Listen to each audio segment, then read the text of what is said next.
ఆయన మీ అందరి సూచనల మేరకు ఒక ఫ్లెక్స్ చేపించడం జరిగింది. ఇదే మన ఫ్లెక్స్ అది. ఇది మీకు నచ్చితే కామెంట్ చేయండి. ఇందులో ఏమైనా మార్పులు చేర్పులు చేపియాలనుకున్నా కానీ మీరు నాకు కామెంట్ రూపంలో తెలపండి అన్న. కామెంట్ చేయండి. ఏమైనా మార్పులు కానీ చేర్పులు కానీ ఉంటే దీంట్లో ఏమైనా చేంజెస్ చేపియాలనుకుంటే మీరు నాకు చెప్పండి, సరేనా?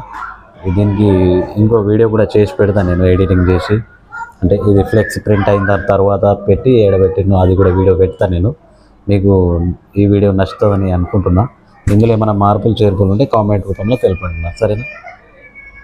ఈ వీడియో నచ్చితే లైక్ చేసి ఫాలో చేయండి. Thank you. నమస్తే. జై హింద్. ఆయన మీ అందరి సూచనల మేరకు ఒక ఫ్లెక్స్ చేపించడం జరిగింది. ఇదే మన ఫ్లెక్స్ అది. ఇది మీకు నచ్చితే కామెంట్ చేయండి. ఇందులో ఏమైనా మార్పులు చేర్పులు చేపియాలనుకున్నా కానీ మీరు నాకు కామెంట్ రూపంలో తెలపండి అన్న. కామెంట్ చేయండి. ఏమైనా మార్పులు కానీ చేర్పులు కానీ ఉంటే దీంట్లో ఏమైనా చేంజెస్ చేపియాలనుకుంటే మీరు నాకు చెప్పండి, సరేనా? దీనికి ఇంకో వీడియో కూడా చేసి పెడతాను నేను, ఎడిటింగ్ చేసి. అంటే ఇది ఫ్లెక్స్ ప్రింట్ అయిన తర్వాత పెట్టి ఏడబెట్టిను అది కూడా వీడియో పెడతాను నేను. మీకు ఈ వీడియో నచ్చుతుందని అనుకుంటున్నా. ఇందులో ఏమైనా మార్పులు చేర్పులు ఉంటే కామెంట్ రూపంలో తెలపండి, సరేనా?